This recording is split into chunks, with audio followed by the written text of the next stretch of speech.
Hello, viewers. I'm Jane, the ultimate Filipina. Today's episode is about the increasing frequency of overseas working married Filipina, single moms, or just single Filipina, returning to the Philippines, pregnant and out of a job. Many have a variety of reasons and excuses why they went overseas to support kids, husband, or family and return home worse off than their departure to overseas. While specific, reliable statistics on the exact percentage of Filipino women who become pregnant while working overseas are not readily available, it's a known issue that is often discussed within the context of overseas Filipino worker or OFW issues. Several factors contribute to this phenomenon, including the challenges of maintaining relationships while living and working abroad, and the potential for exploitation in certain work environments. Here is my list of 8 ways Filipina OFWs become pregnant while working overseas based on my experience working overseas and first-hand knowledge of friends and associates who got pregnant while working overseas. Number 1. The main and primary ways of getting pregnant is from their employer. Some Filipina borrow money from their employer and the male family member or a husband agrees if she offers maid with benefits employment. Due to her desire to help her family, she agrees and in one-time secret banging turns into a frequent event which eventually turns into pregnancy. The employer's wife has her immediately blacklisted out of the country and permanently banned from entering again. Number 2, many Filipina take jobs overseas to the Middle East as domestic workers or working in service jobs. Upon arrival, their passports are confiscated and the job turns out to be a hostess or massage therapist with benefits to VIP customers. Eventually, she develops a relationship with a specific customer and it ends in pregnancy. She could be an innocent victim in the beginning, but just as guilty in the end. Number 3. Some OFW jobs, such as hotel workers, gym attendants, nurse, caregivers, and so forth, allow Filipina to live on the economy, which allows her freedom to date and do as she plays on her day off.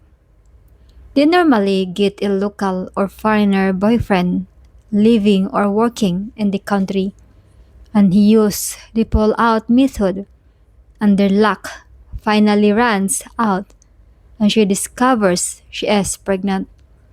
The local or foreigner boyfriend ghosts here after learning of the pregnancy, and the employer terminates her contract.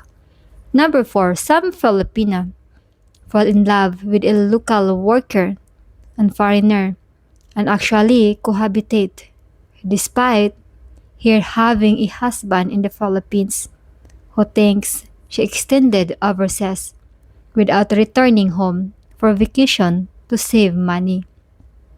In fact, she went to resorts with boyfriend and got pregnant during the relationship. She cannot get an abortion abroad and finally has to tell her employer. The employer notifies the Philippines embassy and immigration authorities and she is sent home. Her boyfriend, who promised her support, blocks all her communication platforms and she goes home to face the humiliation and embarrassment, but lies she was raped or abused to her husband and family. Number 5.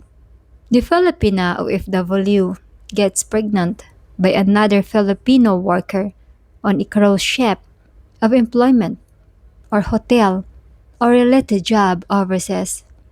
Both are married, so he promised her support and she returns home and separates from boyfriend or husband. This support money she was promised never comes. She is worse off now than before going overseas, and her lies catch up to her. Number 6. She purposely gets pregnant overseas in the belief she can get permanent residence and never have to return to the Philippines. She foolishly was not cognizant of various countries' permanent residency laws and that she violated them. Her work contract is voided and terminated, and she is expelled out of the country. Number 7. The long separations from family and partners, coupled with the stress of adapting to a new culture and work environment, strains their relationships and potentially lead to unplanned pregnancies. Number 8. Vulnerability to exploitation. Some Filipinos working overseas may be vulnerable to exploitation, including situations where they are forced or coerced into sexual activity, which can result in pregnancy.